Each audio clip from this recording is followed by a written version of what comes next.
So we're about to play our opening theme song, which Jeff and I like.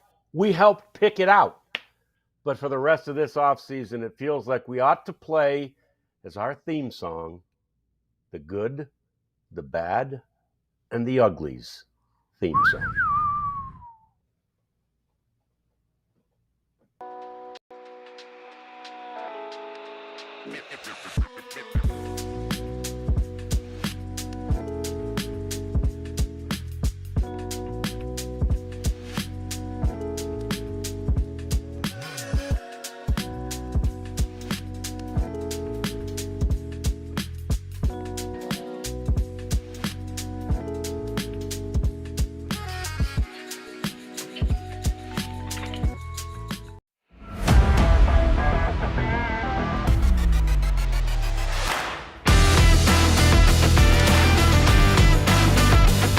Oh, yeah.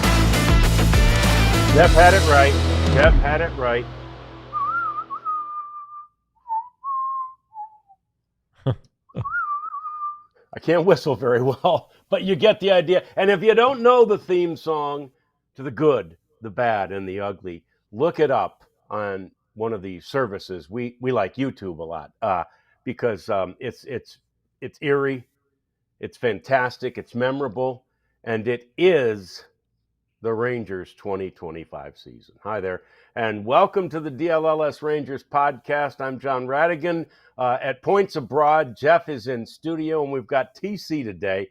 We're thrilled to have you because we know, everybody knows there is a lot to talk about. It's going to be an easy off season for us because there's so much to talk about. There's so much for the Rangers to do, Jeff. And unfortunately, speaking of things the Rangers need to do, they couldn't get it done at the end of the season. Yeah, I don't know if it's poetic or whatever you want to call it, but their last two losses were walk-offs. They just came up short, kind of like they did this season. I guess, yesterday you have a rookie in there making his MLB debut, 3 outs away from his first career win and his first career appearance. Jose Corniel, we're talking about, and he didn't get an out and gave up 4 runs in the 10th. So that kind of stunk. The day before, Robert Garcia, who was no stranger to tight losses, late inning losses this year. Hitting CJ, what's his name, Kafus, and forcing in the playoff spot clinching run for the Guardians, the playoff elimination for the Astros. It just seemed like it was very fitting that that's how the Rangers season ended, and they finished at 81-81. Just kind of like explains a lot. They weren't good enough. They were good, but they weren't good enough. Yeah, and basically it boils down to they were good sort of in 50%, although I guess you could say there's 3 parts to the game, but usually they call it pitching and defense, kind of put it together as one, and hitting. And they were really good on that 1 or even 2, pitching and defense, and really bad all season long at hitting. And that's just, and I guess we start obviously with the good, because the Rangers finished the year, Jeff, and you pointed this out last night on Twitter, with the best defensive season in their history and the best ever in Major League Baseball. Yeah, in terms of fielding percentage, no team has ever done better in the 100 and however many years of Major League Baseball than the Texas Rangers did this season. It's shocking that I knew it was good, but I didn't know it was that good. And the key to having a good defense is you make the plays you're supposed to make. The routine plays, you get the outs, you got to get. And the Rangers did that exceptionally well. They also had guys who made exceptional plays. You saw Marcus Semien do it. You saw Adolis Garcia do it. You saw Wyatt Langford do it in left field. and I'm leaving people out, of course. Michael Hellman had a great catch here this month where he robbed a home run against the Brewers, jumping above the bullpen.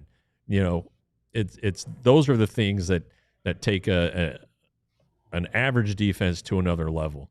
And people talk about, well, Corey Seager doesn't have any range. Well, maybe, but you know what? If you hit it to Corey Seager, he's going to catch it and make a play. And there are still some weak spots. First base defense isn't great. I think Josh Young could be better at third base.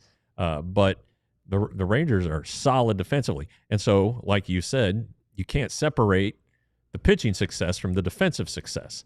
And the Rangers led the majors for the first time ever, led the major leagues in earned run average.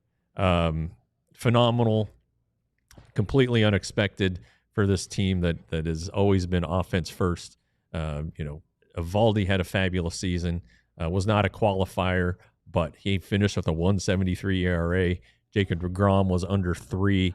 Then you had nice contributions from Jack Leiter, who got his ERA under 4 in his final start.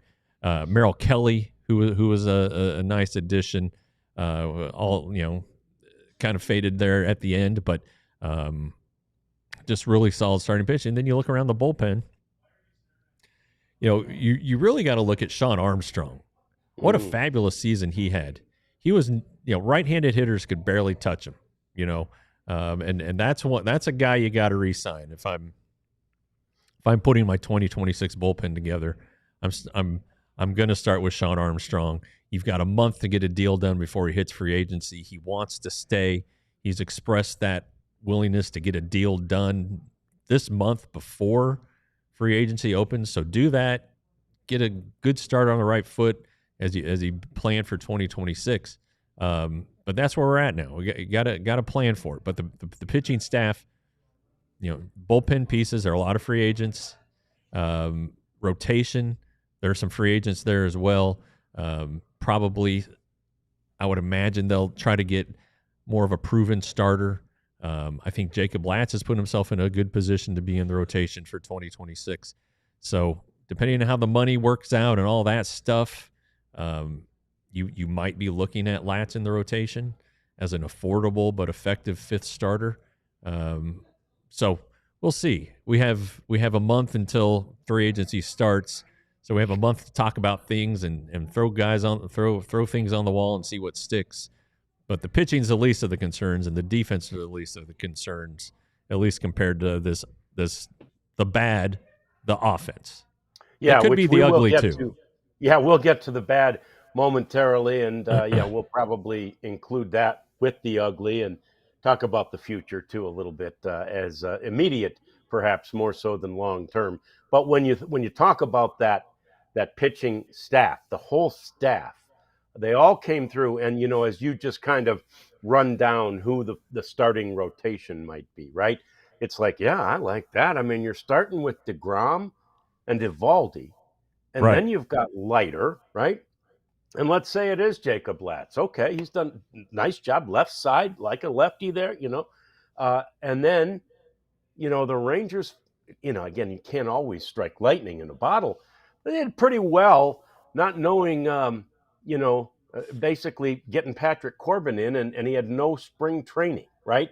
So there's a chance, even if they don't sign the big name, at that point, you're looking for a 4 or 5 starter, probably.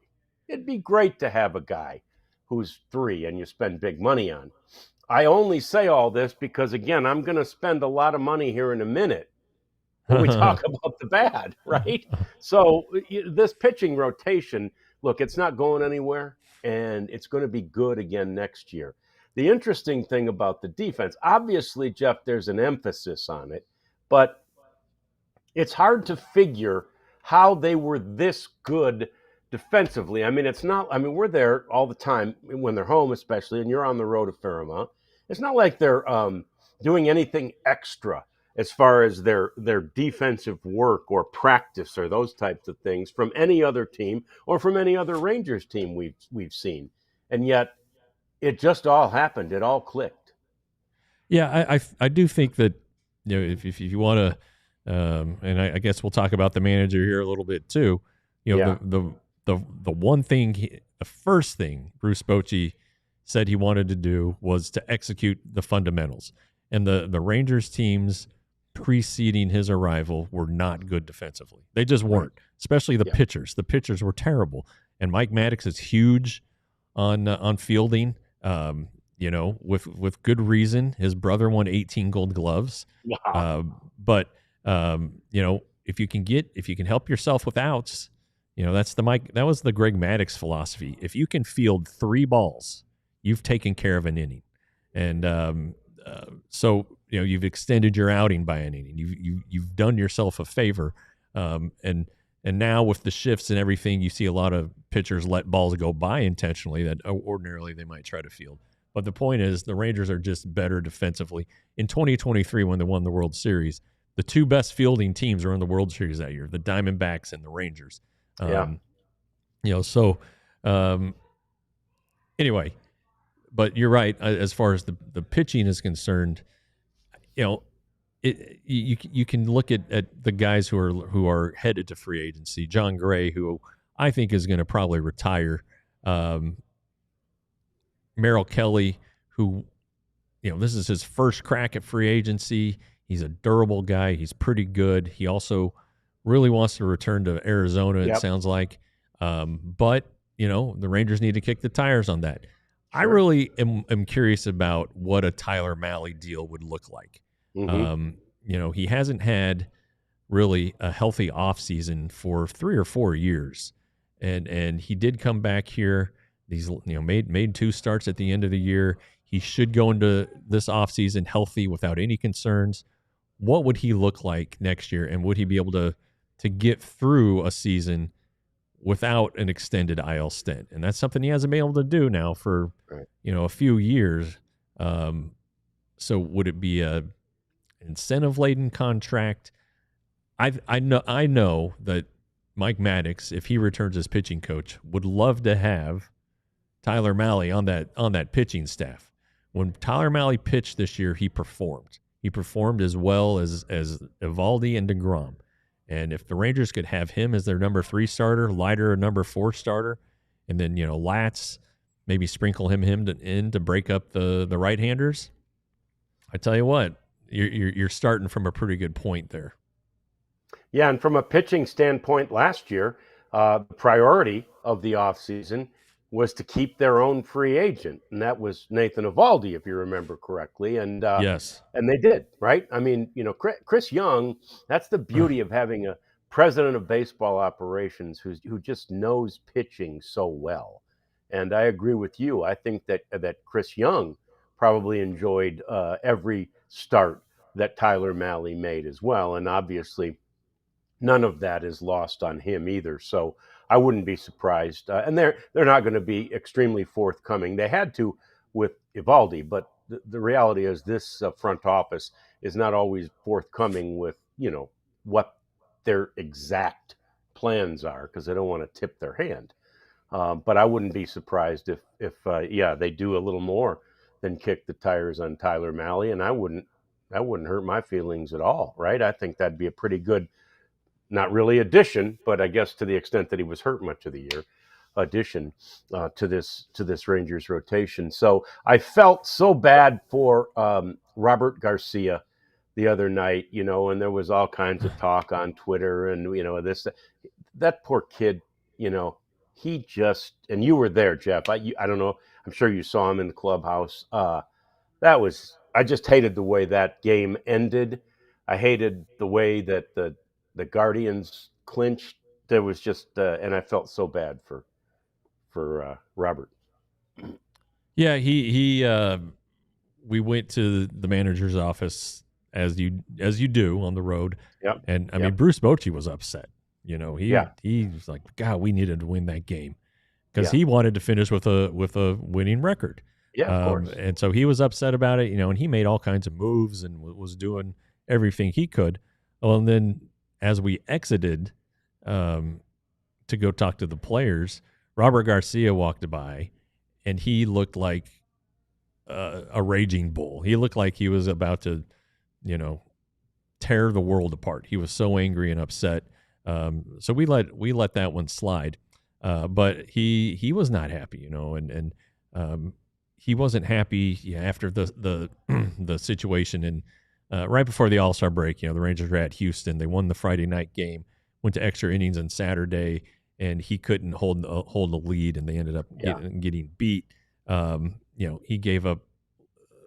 The Rangers come out of the All-Star break pitching well, winning 8 of 9.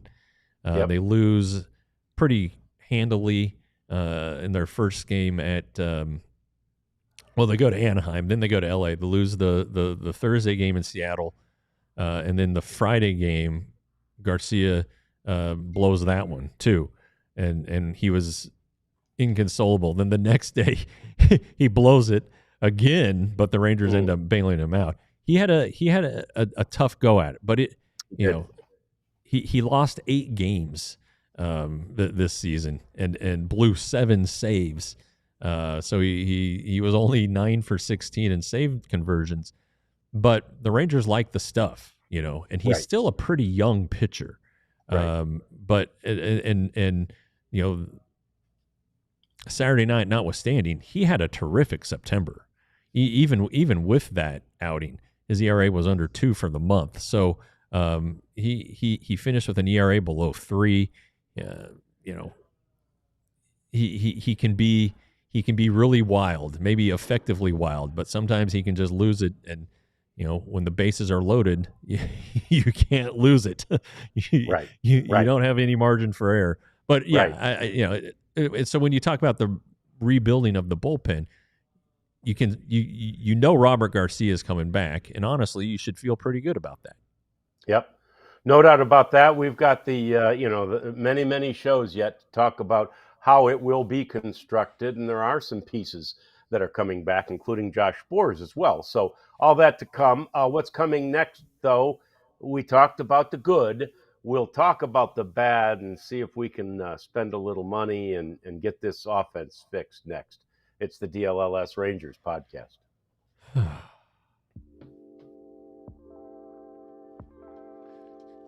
I wasn't sure. These are both up your alley, John. I didn't know which one you wanted. Yeah, the Mando is, but you go ahead and do the Mando, and I'll hit. Yeah, we're glad to have Mando back with us.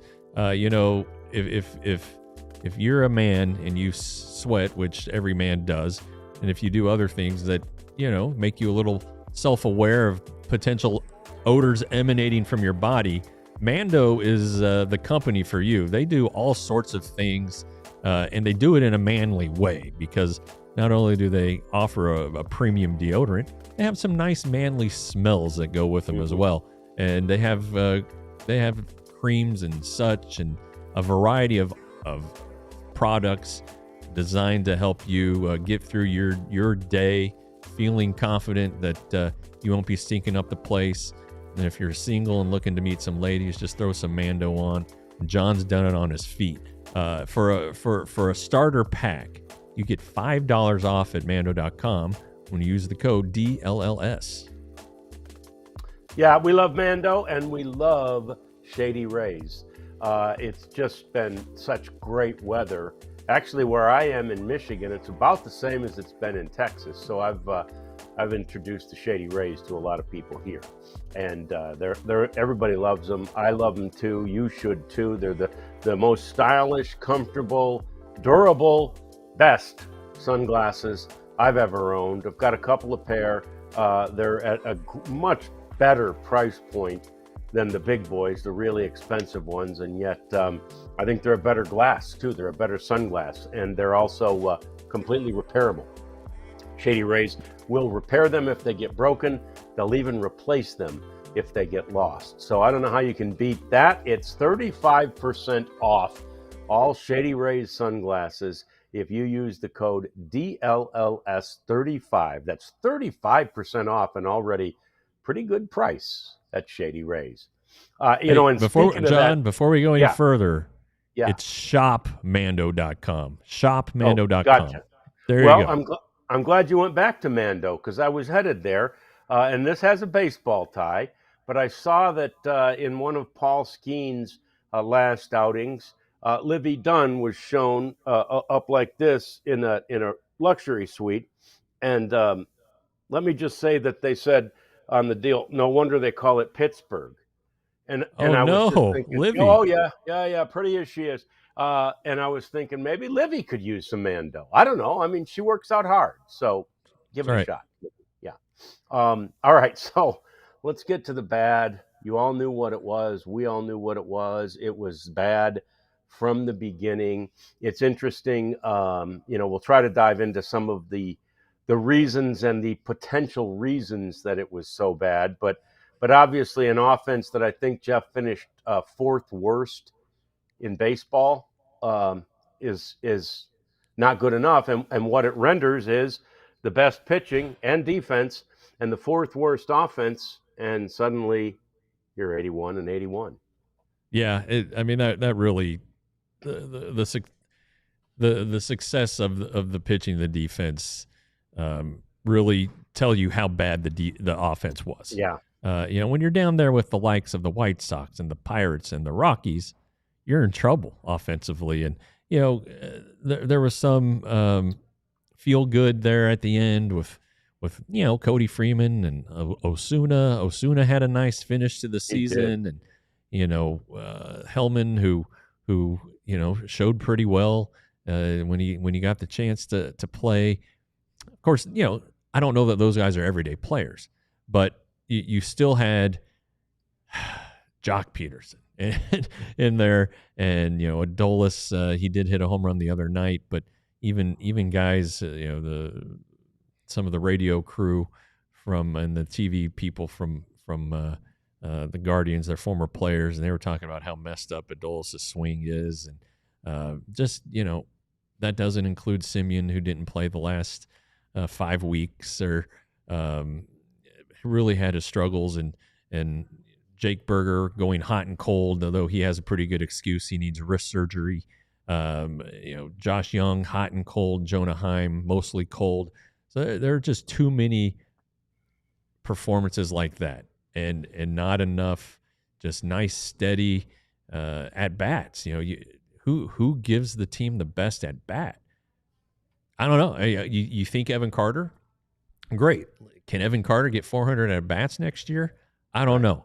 So there are a lot of things that need to be juggled here in the offseason, and it has to start with breaking up the personnel that they're all similar. Right. Corey Seager, we separate because Corey Seager is great at what he does, and there's one Corey Seager, and you don't want to change a thing with Corey Seager. Everybody else, you can make a case, needs to get better. You can say that about Wyatt Langford. He led the team in home runs, but again, this is a team that didn't have a 25 home run hitter. He was a 2020 guy in his second year in the major leagues, and that's pretty good.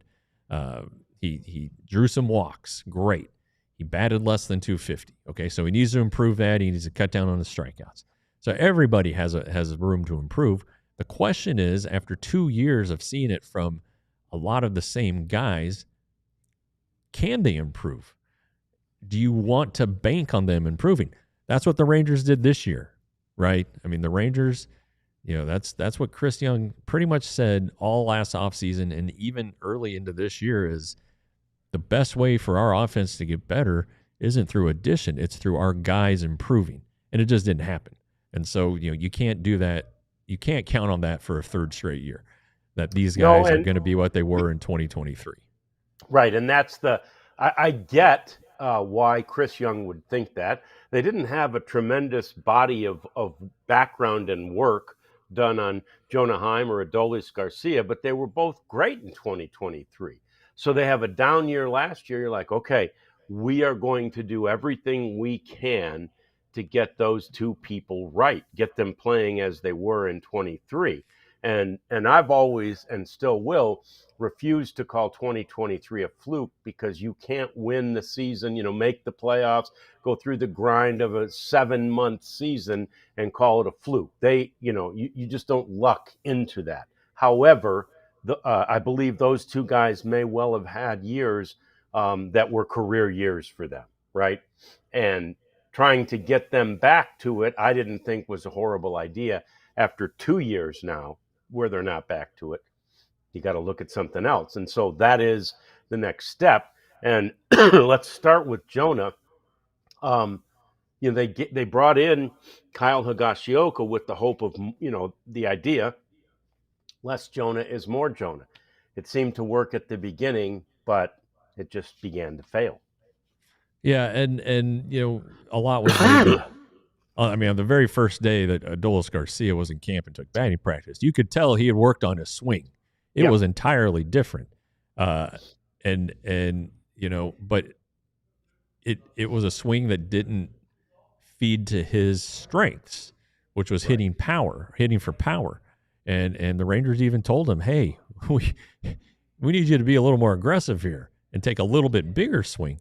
And the problem is, it just, I don't know, it just didn't work. Okay, and with Adolis making just under $10 million this year, he's got one more year of arbitration. You figure, even with a down year, he's going to at least get a bump to somewhere in the 11 to 13 million range. Can you do better than that? You can. Do you want to take a chance that he's going to give you value? You can't. And he's such a good part of the tremendous part of the defense. But right field is not necessarily a premium defensive position. And maybe you can say that until you don't have a good one out there. But is the defense that important? Well, obviously, you saw this year, it's not, because they had the best defense, the best pitching in baseball, and they're at home. So they've got to have more offense. And I think that they can probably figure out a way to man right field better.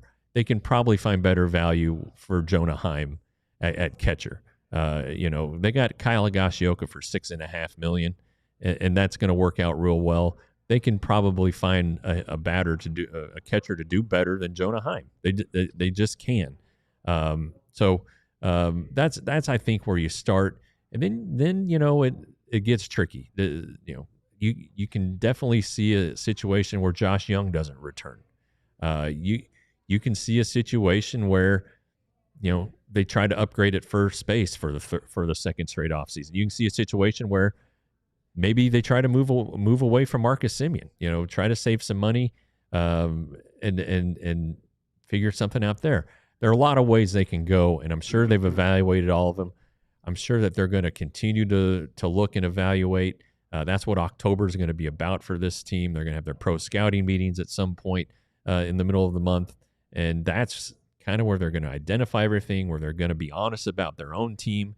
With everybody in the front office and the scouting department will be, they need to be honest with themselves.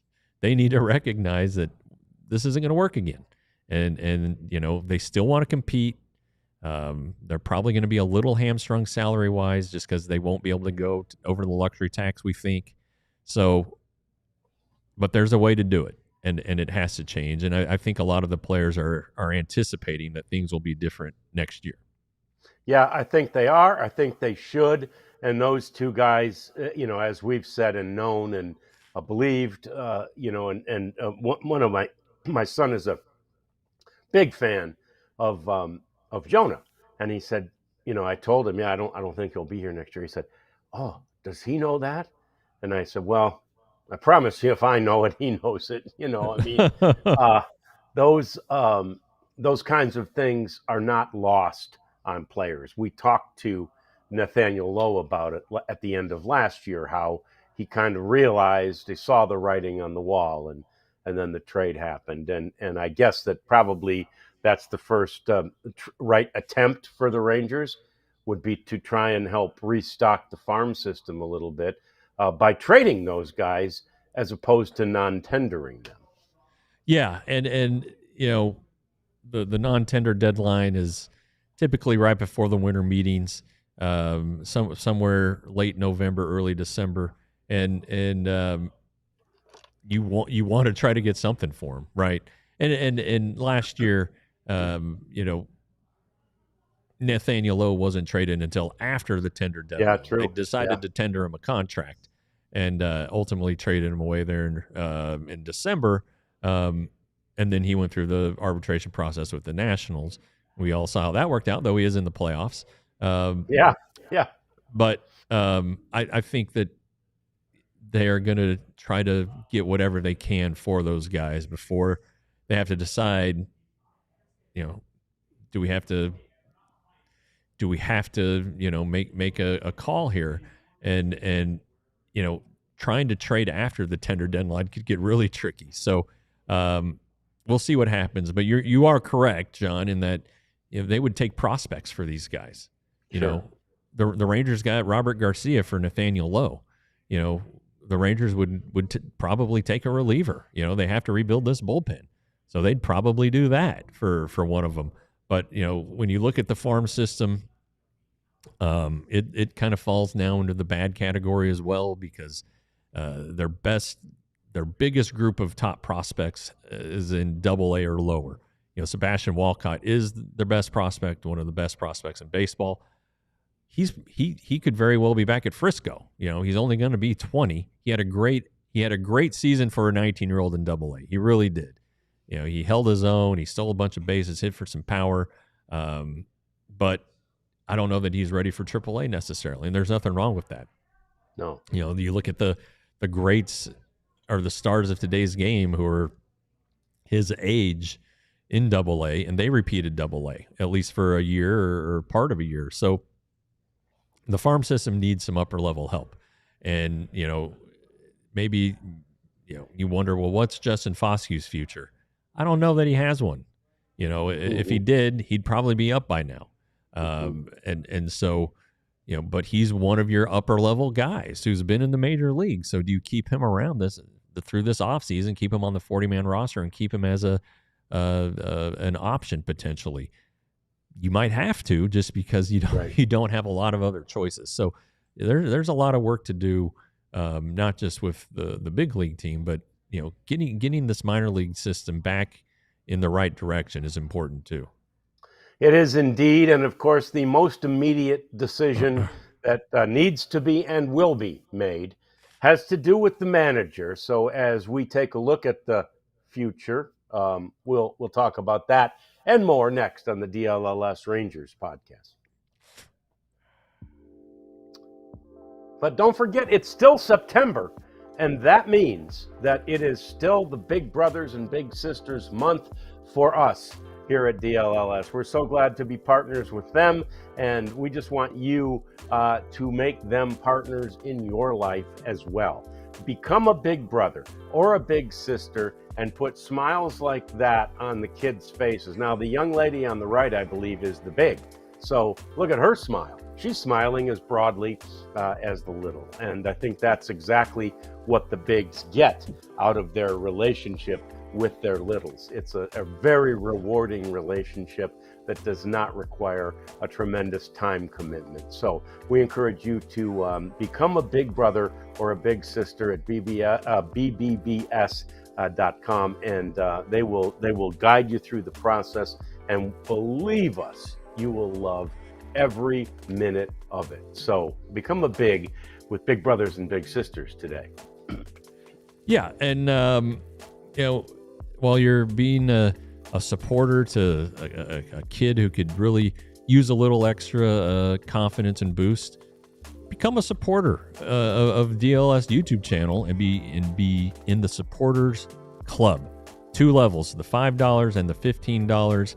You get benefits like tiered badges, custom emojis, exclusive behind-the-scene videos, access to a supporters club badge in our chat. You really, what you're doing is increasing your sports knowledge. I mean, I know some of you are diehards who are listening. Probably most of you are. This takes it a step further. It takes you to the sicko level, which I didn't know there was anything past diehard, but apparently there's sicko. And it's the supporters club that kind of feeds your desire and your need to have more sports information. So become a member of our supporters club. Yeah, and as we might say, you're a sicko in a good way. Right, in a good way. In a good way. Yeah. So anyway, that's the first decision of the offseason, Jeff, is the decision on the manager, which will, I guess, first and foremost, be a decision of the manager.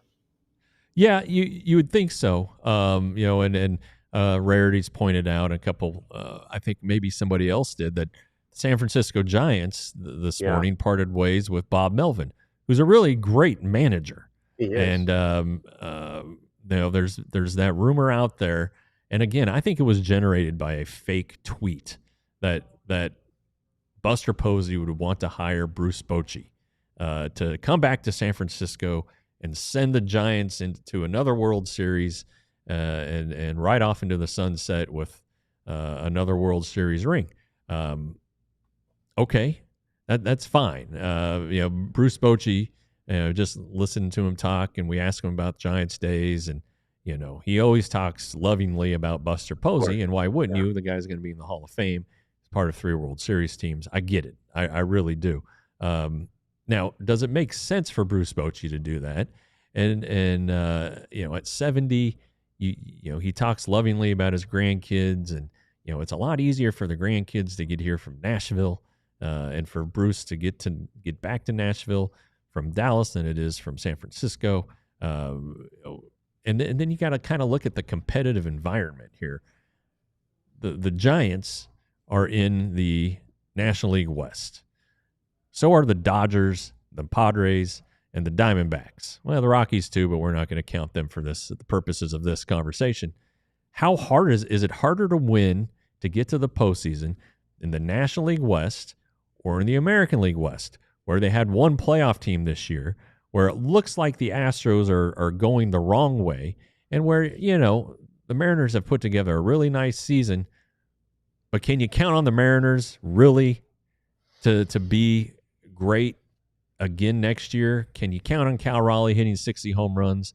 Isn't Geno Suarez a free agent? Are the Mariners going to be able to re-sign him? Same thing with Bo Naylor. Is this offense that has surged in the second half going to be returning next year? So I just think you look at opportunity. He wants to win. All right. The best opportunity to win could be with the Rangers. Now, I've talked to a couple assistant coaches, and they think that Bruce Bochy is going to return to the Rangers. They said they hadn't been told anything official.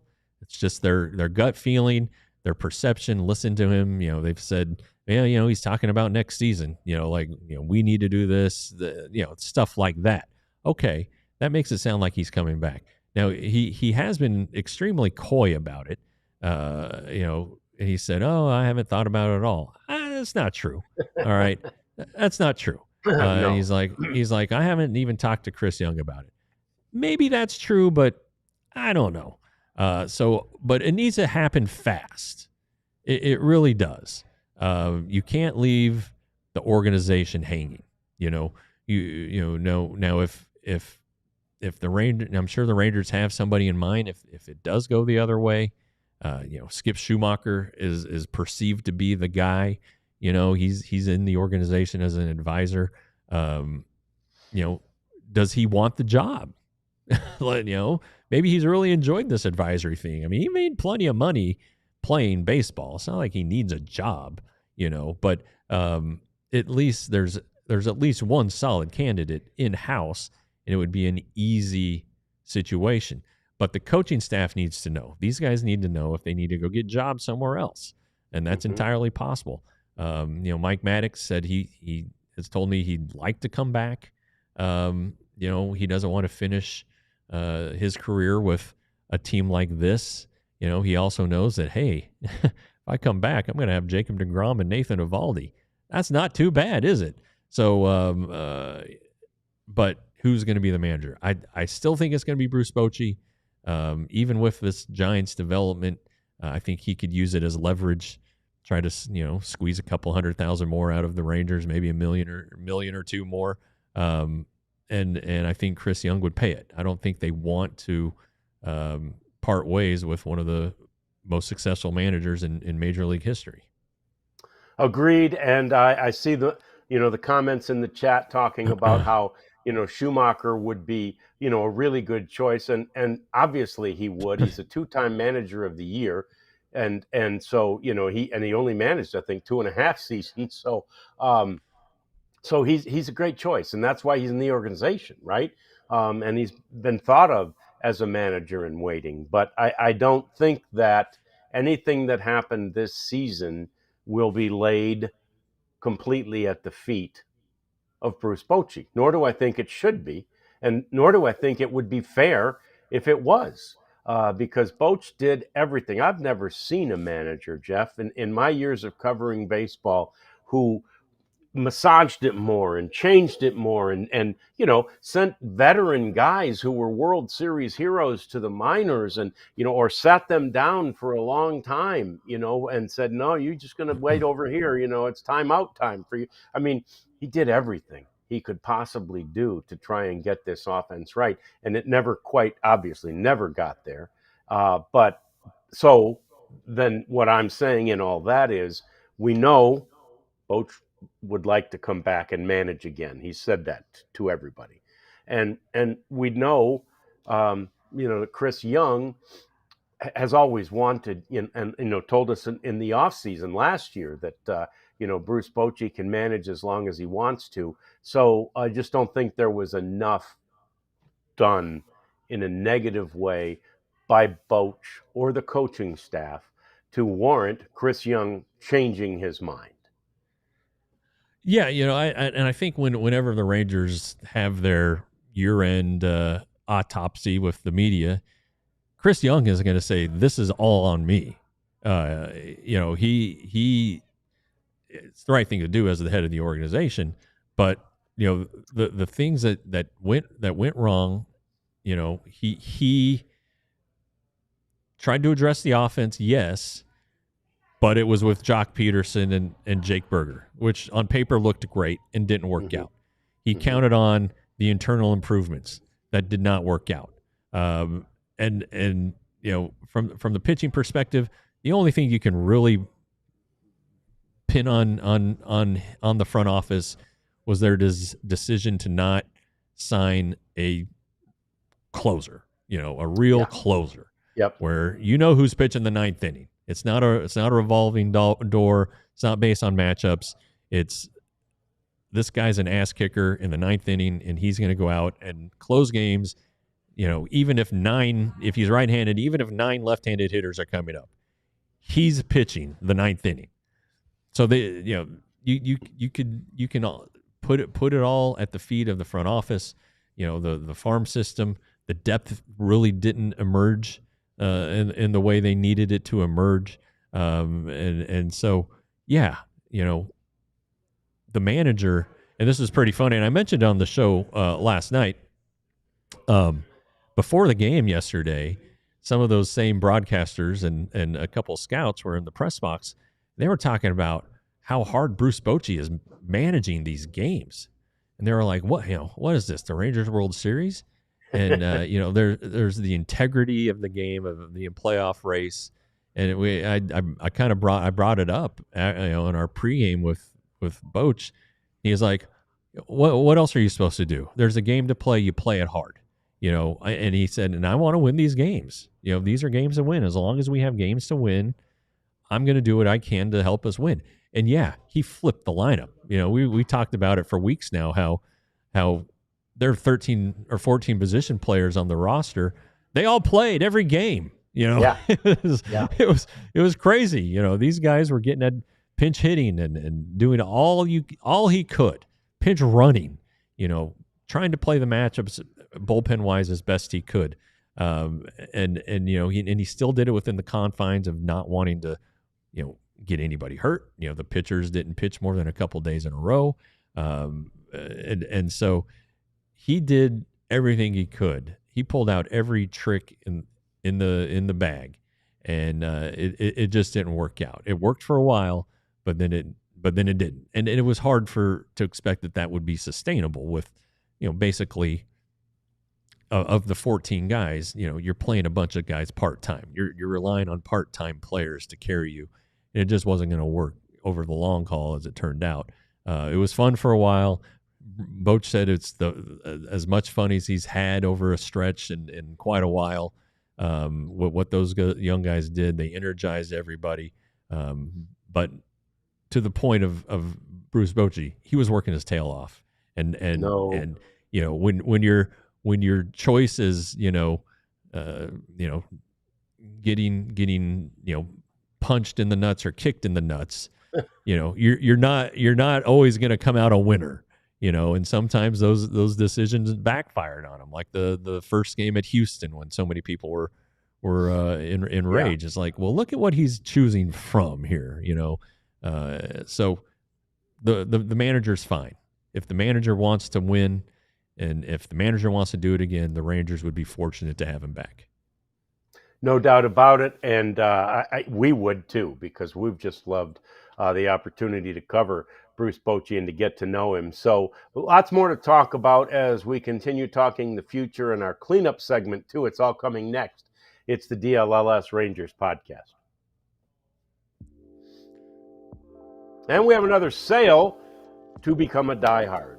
And I hope you maybe were just procrastinating a little bit so that now you can take advantage of the sale. It's a fantastic bargain for you to become a diehard at no matter what price, because you get great content, all the stuff that's behind the paywall, all the stuff that Jeff wrote while he was in Cleveland. We've got two Mavs reporters from the DLLS Mavericks podcast who are headed to Vancouver.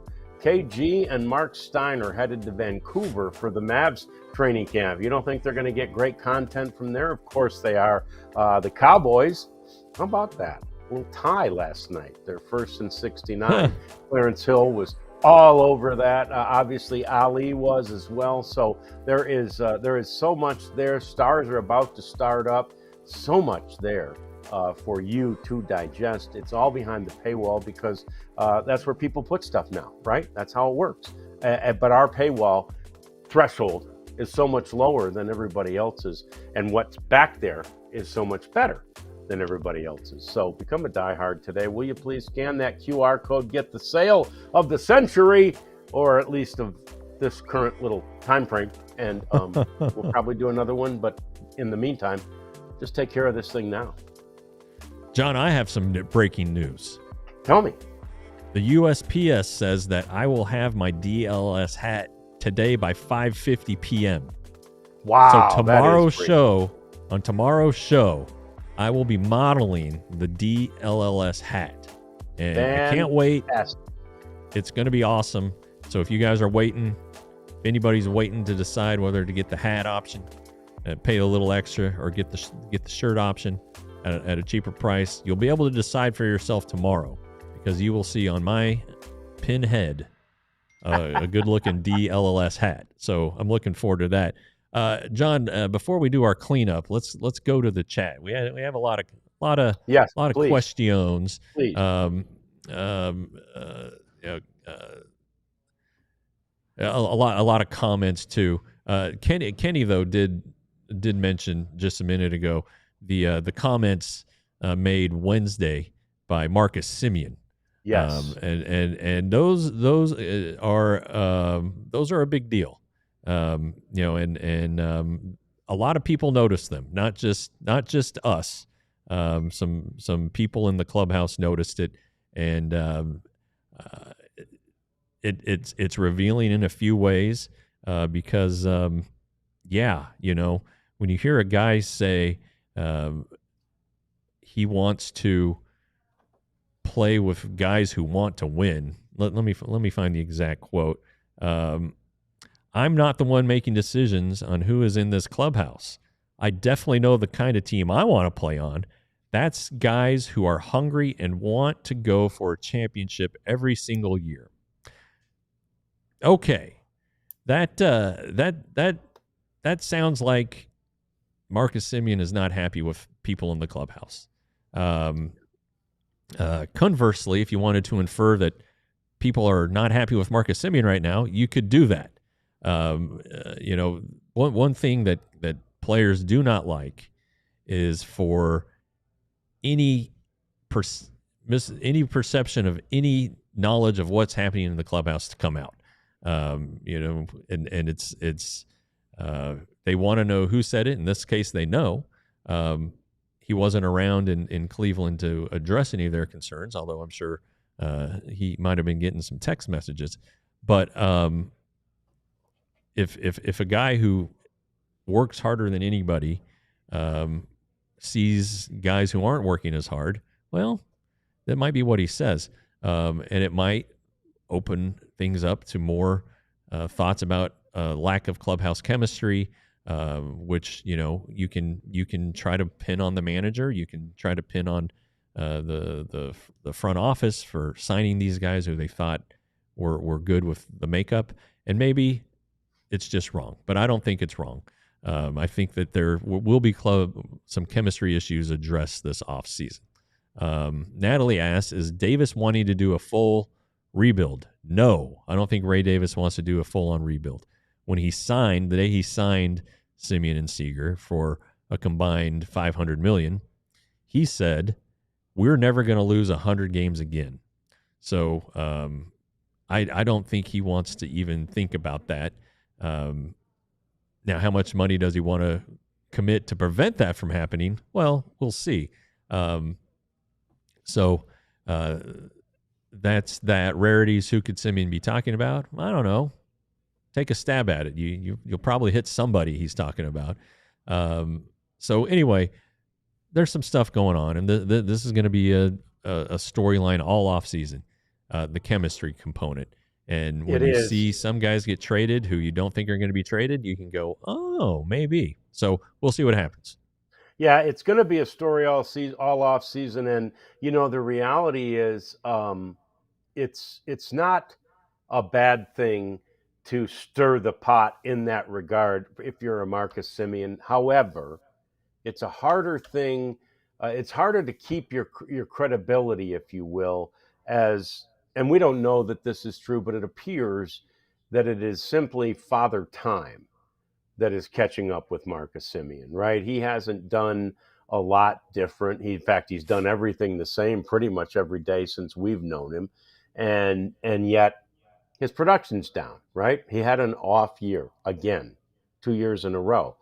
Maybe that's just the effect of time on second baseman, or infielders, or really anybody but pitchers, right? At 35, it is difficult for players to continue to play at the level they were prior to 35, and that's where Marcus Semien is. So it's tough. It's a tough thing.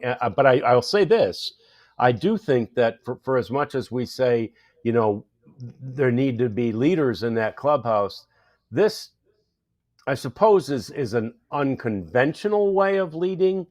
But to even bring it up and bring up the topic says, I'm accepting a mantle here of leadership. Yeah, well, he is the voice in the clubhouse, I think. I know people are like, well, why doesn't Corey Seager show more emotion? Or Corey Seager is just Corey Seager. Okay, Never going to happen. Yeah, you're not going to make. You're not going to create a guy who wants to be out there and be vocal. He's done it on occasion, but hey, that's not his vibe, and that's cool. Now, would you like your highest paid player to do that? Well, sure, but I think the Rangers knew all along that he wasn't necessarily going to be the guy to do that. All right, so then who is it? I think Wyatt Langford is the next great leader of this team. I think he can be vocal. I think he can do it in a correct way. And so I would kind of look to Wyatt Langford. I think this is going to be Wyatt Langford's team. And anyway, that's kind of where I think the leadership thing is headed. Now, in terms of Marcus Semien and getting older and all of that stuff, you know what? He needs to adjust. He can't work his way. He might be working too hard. His routine for the last 2 years hasn't worked. And if there's a wear and tear issue, and I know he wants to play every day, but he also doesn't want to be a 228 hitter with diminishing power, and he doesn't want to bat in the bottom of the lineup, right? So how does he get better? How do you change that? And so that's something that he's going to have to look at as well. He still brings a lot of value to a team in the veteran stuff. The defense is excellent, and second base, you could argue, is becoming more of a premium position. So I would say that while he wants to to look and he can make the comments he wants to make. And I'm sure he's doing this, but he needs a lot of self-reflection too. Something that he's doing needs to change as well. No doubt about it. One of the items in our cleanup segment here is a hearty congratulations to the Smiths, Josh and Claire. I believe that maybe the baby was born right around game time yesterday, Jeff, which is pretty appropriate. Yeah, it's quite a first pitch. Yeah. Ceremonial first pitch. So good for them. Corey Seager's wife should be shortly behind if she hasn't had it already. I know she's not as prolific on the social media as Claire, but Maddie does like to post on Instagram, so that's worth keeping an eye on. A lot of babies being born this offseason. John Gray, his wife is due in November. Cody Bradford's wife due in December. So some first time parents. Marcus Semien's wife is also pregnant with child number 5, which that's a big number. Yes. But anyway, that's cool. These guys are human beings too. Hey, they have every right in the world to start families and procreate and all of that stuff. So congratulations to all of them, because John, as you know, being a father is fantastic. Fantastic. And Josh too I think Josh has some leadership in him, and even though he doesn't have a position, I'm not sure he needs one, because he's so good at all of them, and he doesn't shy away from things like that in the clubhouse, which is good. Quiet, not a rah-rah guy, but a guy who people would look to and follow. There's a tremendous amount of respect for someone who can be so versatile and do so many different things so well. So good for Josh Smith, who will also be, I think, a part of this thing, a big part of this thing going forward. Now, the American League and National League wild cards, were set yesterday, and to me, Jeff, in some ways, and I don't have a lot of time, but in some ways, this is what the expanded playoffs were meant to be, right? And they start all the games at the same time, and you're looking, my family is here and they're watching to see. And at that point, the Tigers were beating the Red Sox and the Rangers were beating the Guardians. And so, like, in the 4th or 5th inning yesterday, everybody here is like, wow, the Tigers could either win the division or be a wild card. And that kind of, and it was happening over there in the National League with the Reds and the Mets as well. So that kind of thing, I think, is pretty good for baseball. Yeah, I agree. And you want as much drama and attention to your sport, especially at a time when NFL is dominating. Yeah. And yesterday, there were many important games. The NL East was up for grabs. Yeah. If the Yankees and if the Blue Jays had lost and the Yankees had won, the Yankees would have been the division champs. The Mets, that's a big one. It is. And maybe the Tigers, gave them a lot of cover, but now that it's over and the Tigers are in, albeit barely, the Mets are not in, and that's a tough one. And all the money they spent, I saw on the Twitter this morning that their owner Steve Cohen apologized. Yep. One thing that has come up, Pete Alonso was going to opt out of his contract, and his free agency last year was very, very interesting. He came back with a pretty good year this year, and I know some was our U Rarities who mentioned Pete Alonso is now available. Maybe make him the first baseman. Well, all right. How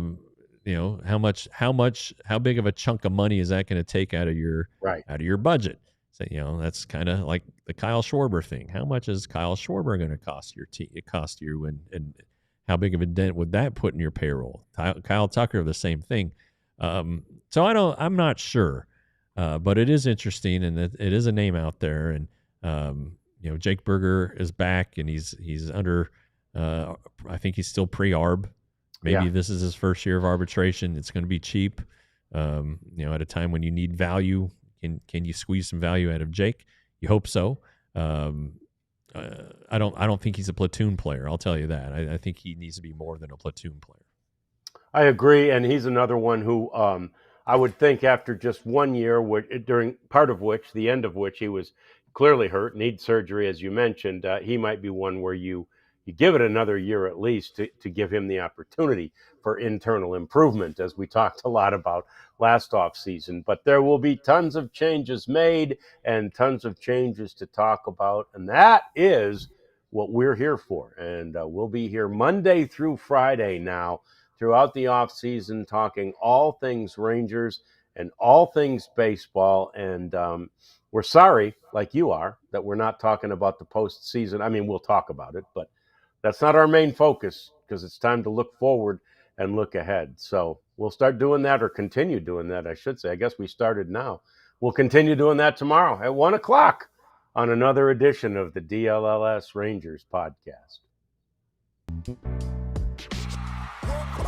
We all silly like the mayor.